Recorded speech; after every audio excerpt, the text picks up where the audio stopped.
بسم اللہ الرحمن الرحیم۔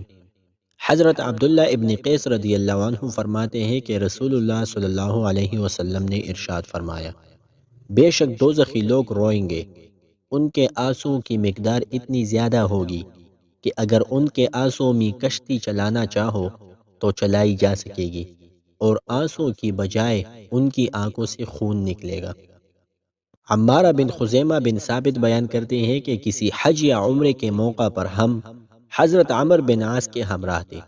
جب ہم مر الزہران پہنچے تو ہم نے ایک عورت کو دیکھا، وہ اپنے کجاوے میں بیٹھی ہوئی تھی، کجاوے کے اوپر اپنا ہاتھ رکھا ہوا تھا، ان کے ہاتھ میں انگوٹھیاں تھی۔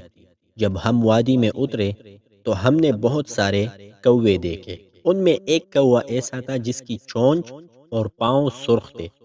رسول اللہ صلی اللہ علیہ وسلم نے فرمایا، جنت میں عورتوں کا تناسب اتنا ہی ہوگا جتنا ان کووں میں سرخ چونچ والا اور پاؤں والا۔ حضرت عبداللہ ابن مسعود رضی اللہ عنہ فرماتے ہیں کہ رسول اللہ صلی اللہ علیہ وسلم نے ارشاد فرمایا، اے عورتوں، صدقہ دیا کرو، اگرچہ اپنے زیورات میں سے ہی دینا پڑے، کیونکہ تم زیادہ تعداد میں دوزخ میں جاؤ گی۔ ایک عورت، یہ عورت علاقے کی بڑی عورتوں میں سے نہیں تھی، نے کہا، یا رسول اللہ صلی اللہ علیہ وسلم، کیا وجہ ہے؟ ہم زیادہ تعداد میں دوزخ میں کیوں جائے گی؟ آپ صلی اللہ علیہ وسلم نے فرمایا، اس لیے کہ تم بہت زیادہ لعن طعن کرتی ہو اور شوہر کی نافرمانی کرتی ہو، اور تمہاری عقل بھی ناقص ہے اور تمہارا دین بھی ناقص ہے، اور تم سے زیادہ مرد کی عقل خراب کرنے والا کوئی نہیں ہے۔ حضرت زینب رضی اللہ عنہ فرماتی ہے، ایک مرتبہ رسول اللہ صلی اللہ علیہ وسلم نے ہمیں خطبہ دیتے ہوئے ارشاد فرمایا، اے عورتوں، تم صدقہ دیا کرو، اگرچہ اپنے زیورات میں سے ہی دے دیا کرو، کیونکہ جہنمیوں میں اکثریت تمہاری ہے۔ اب فرماتی ہیں، حضرت عبداللہ تنگ دست تھے، میں نے ان سے کہا، آپ میرے لیے رسول اللہ صلی اللہ علیہ وسلم سے پوچھے، کیا میرے لیے یہ صدقہ کافی ہے کہ میں اپنے شوہر کی دیکھ بھال کرتی ہوں، اور میری پرورش میں کچھ یتیم بچے ہیں، میں ان کے کھانے کا انتظام کرتی ہوں؟ میں نے کہا، مجھ پر رسول اللہ صلی اللہ علیہ وسلم کی ہیبت طاری ہو جاتی ہے، اس لیے میں نہیں جا سکتا، تو خود چلی جا اور جا کر پوچھ لے۔ اب فرماتی ہے، میں خود ہی حضور صلی اللہ علیہ وسلم کی بارگاہ میں چلی گئی۔ جب میں دروازے پر پہنچی تو ایک انصاری خاتون وہاں پر موجود تھی، اس کا مسئلہ بھی میرے ساتھ ملتا جلتا تھا۔ اب فرماتی ہے، پھر حضرت بلال باہر تشریف لائے، ہم نے ان سے کہا، آپ حضور صلی اللہ علیہ وسلم سے ہمارا یہ مسئلہ پوچھ کر ہمیں بتا دے کہ ہم اپنے شوہر پر اور اپنی پرورش میں یتیموں پر جو خرچہ کرتے ہیں، کیا ہمارے لیے وہ صدقہ کافی ہے؟ حضرت بلال رضی اللہ عنہ نے رسول اللہ صلی اللہ علیہ وسلم کی بارگاہ میں حاضر ہو کر عرض کی، یا رسول اللہ صلی اللہ علیہ وسلم، دروازے پر زینب آئی ہے۔ آپ صلی اللہ علیہ وسلم نے پوچھا، کون سی زینب؟ انہوں نے بتایا کہ عبداللہ کی زوجہ زینب اور ایک زینب نامی انصاری خاتون ہے، وہ آپ سے پوچھنے آئی ہے کہ ہم اپنے شوہروں پر اور اپنی گود میں یتیم بچوں پر جو خرچہ کرتی ہے، کیا وہ ہمارے لیے کافی ہے؟ یہ پوچھ کر حضرت بلال رضی اللہ عنہ باہر تشریف لائے اور ہمیں بتایا کہ رسول اللہ صلی اللہ علیہ وسلم نے ارشاد فرمایا، ان کے لیے اس عمل میں دگنا اجر ہے، قرابت کا ثواب بھی ہے اور صدقے کا ثواب بھی ہے۔ سبحان اللہ۔ زیاد بن ابی سودا بیان کرتے ہیں کہ حضرت عبادہ بن صامت رضی اللہ عنہ بیت المقدس کی مشرقی دیوار پر بیٹھے رو رہے تھے۔ کسی نے کہا، اے ابو الولید، آپ کیوں رو رہے ہیں؟ انہوں نے فرمایا، یہاں پر کھڑے ہو کر رسول اللہ صلی اللہ علیہ وسلم نے ہمیں بتایا تھا کہ آپ دوزخ کو دیکھ رہے ہیں۔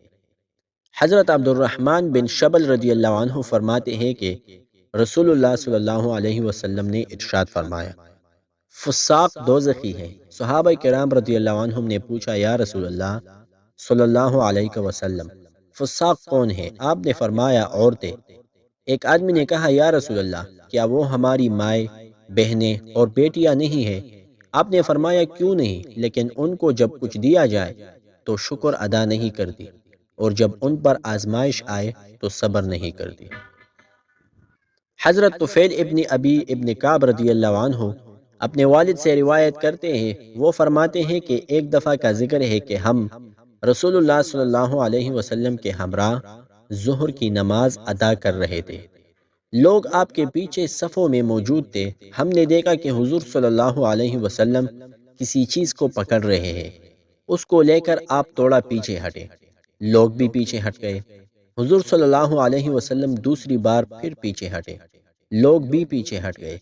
میں نے عرض کیا، رسول اللہ صلی اللہ علیہ وسلم، ہم نے آج آپ کو نماز کے دوران ایسا عمل کرتے دیکھا ہے کہ اس سے پہلے آپ کو ایسا کرتے کبھی نہیں دیکھا۔ آپ نے فرمایا، میرے سامنے جنت تمام خوبصورتی اور شادابی کے ساتھ پیش کی گئی۔ میں نے اس کے انگوروں کے خوشوں میں سے ایک خوشہ لینے کا ارادہ کیا تھا۔ اگر میں وہ لے لیتا تو زمین و آسمان کے درمیان والی تمام مخلوق اس کو کھاتی، وہ تب بھی کم نہ ہوتا۔ پھر میرے اور اس کے درمیان کوئی چیز حائل کر دی گئی، پھر مجھ پر دوزخ پیش کی گئی۔ جب میں نے اس کی گرمائش کو محسوس کیا تو پیچھے ہٹ گیا۔ میں نے اس میں زیادہ تعداد عورتوں کی دیکھی۔ اس کی وجہ یہ ہے کہ اگر ان کو کوئی راز بتا دیا جائے تو یہ اس کو فاش کر دیتی ہے۔ اگر یہ کچھ مانگتی ہے تو بہت زیادہ ضد کرتی ہے، اور اگر ان سے کوئی چیز مانگی جائے تو بخل سے کام لیتی ہے۔ جب ان کو کچھ دیا جائے تو شکر نہیں کرتی۔ اور میں نے اس میں عامر بن لحی کو دیکھا، وہ دوزخ میں اپنی آنتیں گھسیٹتا پھر رہا تھا، اور معبد بن اکثم خزاعی اس کے ساتھ بہت زیادہ ملتا جلتا ہے۔ حضرت معبد نے عرض کی، یا رسول اللہ صلی اللہ علیہ وسلم، اس کی مشابہت کی وجہ سے مجھے کوئی خطرہ ہے؟ وہ تو میرا والد ہے۔ آپ نے فرمایا، نہیں، تم مومن ہو، وہ کافر ہے۔ وہ سب سے پہلا شخص ہے جس نے اہل عرب کو بتوں کی عبادت سے روشناس کروایا۔ حضرت ابو سعید رضی اللہ عنہ فرماتے ہیں کہ رسول اللہ صلی اللہ علیہ وسلم نے ارشاد فرمایا، قیامت کے دن کافر کو اس کے عمل کی وجہ سے شرم دلائی جائے گی۔ وہ انکار کرے گا اور جھگڑا کرے گا۔ اس کو کہا جائے گا، تیرے پڑوسی تیرے خلاف گواہی دے رہے ہیں۔ وہ کہے گا، جھوٹ بول رہے ہیں۔